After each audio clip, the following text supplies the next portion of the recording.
How could she do what she did? How could she possibly put her own child and the other children through that? Welcome to WatchMojoUK, and today we're examining our picks for the 10 most evil mothers in history. We tend to think of women as mothers and homemakers, as nurturing carers, but clearly something goes wrong with some women and they end up as the lady killers. Before we begin, we publish new content every day, so be sure to subscribe to our channel and ring the bell to get notified about our latest videos. For this list, we'll be looking at the worst and cruelest mums from the UK in history and explore the justice they received for their grim crimes. Who's the best British mother in history? Let us know below. Karen Matthews. In early 2008, the UK was disturbed by the disappearance of Shannon Matthews, who vanished on her walk back from school. Her mother, Karen Matthews, had a press conference pleading with the public for information. It was suggested that this television appeal for help was simply play acting.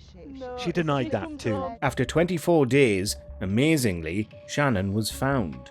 However, she was being held on the property of Mike O'Donovan, the uncle of Karen's partner, Craig Meehan. We got in there and Shannon came running to her mum, mum, threw her arms round her. Karen almost shrugged her off. She came to sit down on the settee with me, did Karen.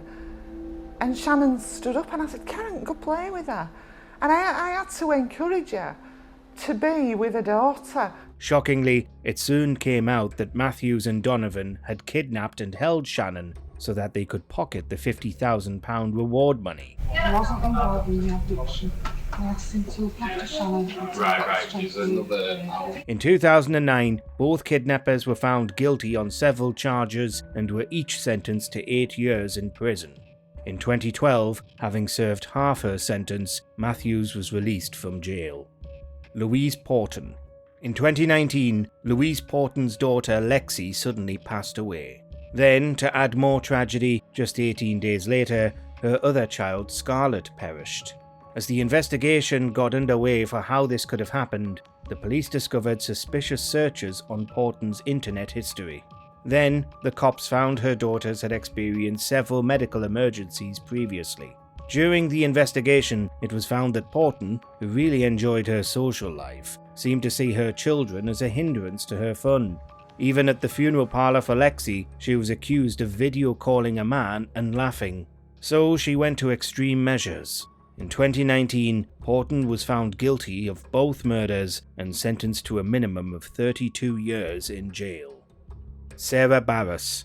When the authorities arrived at Sarah Barras's house in Sheffield in May 2019, nothing could have prepared them for the carnage they would see. The 6 children that lived there were found unconscious. Sadly, 2 of them later passed away in the hospital. Immediately, Barras and her half-brother Brandon Machin were arrested. I think it's really important that I reassure the wider community that there is no wider risk.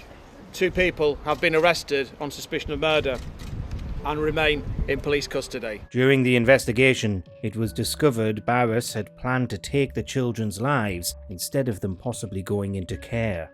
It was also found that Machin was in a relationship with Barras and was said to be the father of the 6 children.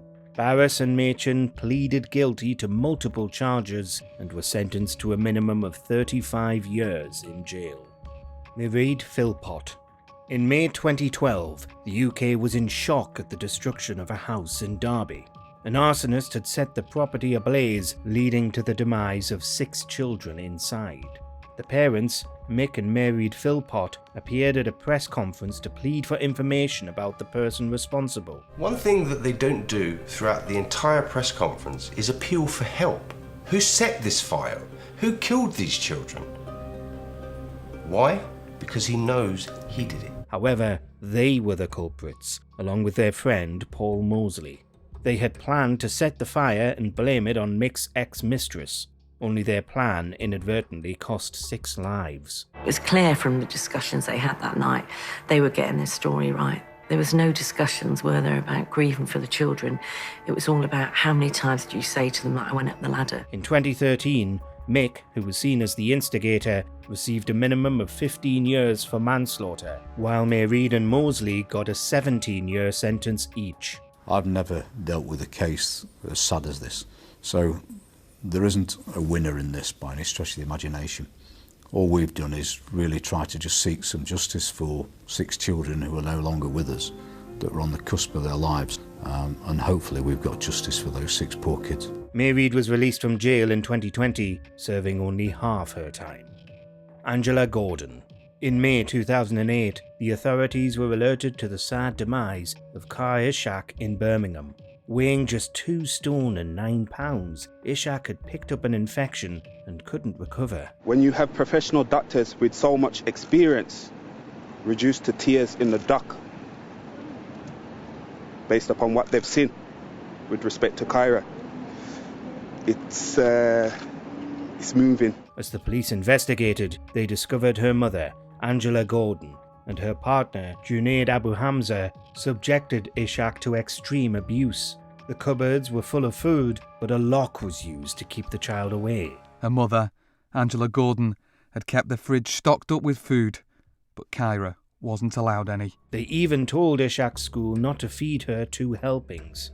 In March 2010, Gordon pleaded guilty to manslaughter, receiving a sentence of 15 years. The judge, in his summing up, described the incident as beyond neglect. Abu Hamza also admitted his guilt, but received an indefinite sentence due to his cruelty to 5 other children. Today's result, after almost 2 years of investigation, has shown that the people who have caused this Kyra's death have finally been held responsible. In 2017, Gordon was released from jail, serving only half her sentence.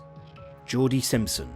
In November 2020, Tony Hudgell deservedly won a Pride of Britain award after raising £1.8 million for Evelina London Children's Hospital after walking over 6 miles on his prosthetic legs. Immensely proud of him, immensely. I mean, I don't think there are words to even describe it.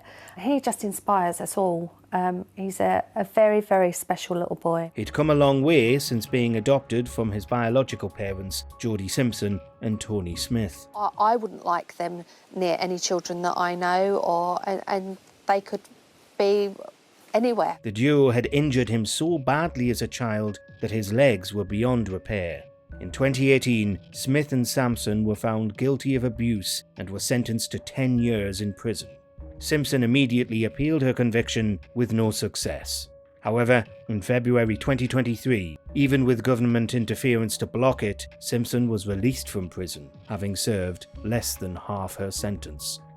Agniska Kalinowska. In August 2021, teenager Sebastian Kalinowski sadly passed away at his home in Huddersfield. He had moved to the UK from Poland a year before to live with his biological mum, Agniska Kalinowska, and her partner, Andrea Latuszewski. In July 2021, during the school summer holiday, the duo began a tirade of cruelty against Sebastian. Much of the abuse was recorded through the property's CCTV. The massive number of injuries led to Sebastian developing an infection that he couldn't recover from. In November 2022, Kalinowska and Latuszewski were found guilty of murder, and both were ordered to serve at least 39 years in prison. Anyone who has watched even part of the CCTV footage of what took place in that house last summer could only be utterly horrified by what they saw, and quite bewildered that anyone would behave in this way towards a teenage boy, let alone one who should be a much-loved child or stepchild. Eunice Spry. On the surface, Eunice Spry seemed like a good person. After all, she had fostered 2 children and adopted one. For quite a lot of our childhood, we were told we were the devil's children. What she was doing was to save us from Armageddon, which is what Jehovah's Witnesses believe in.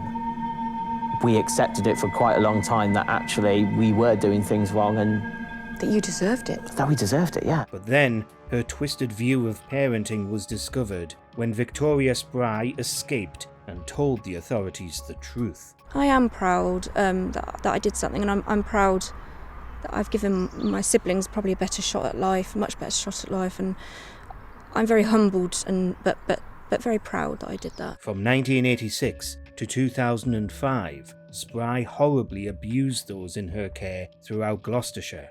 In 2007, Eunice Spry was sentenced to 14 years in prison, which was later reduced to 12 years after an appeal. It felt very wrong putting her through that court case. She's my mum.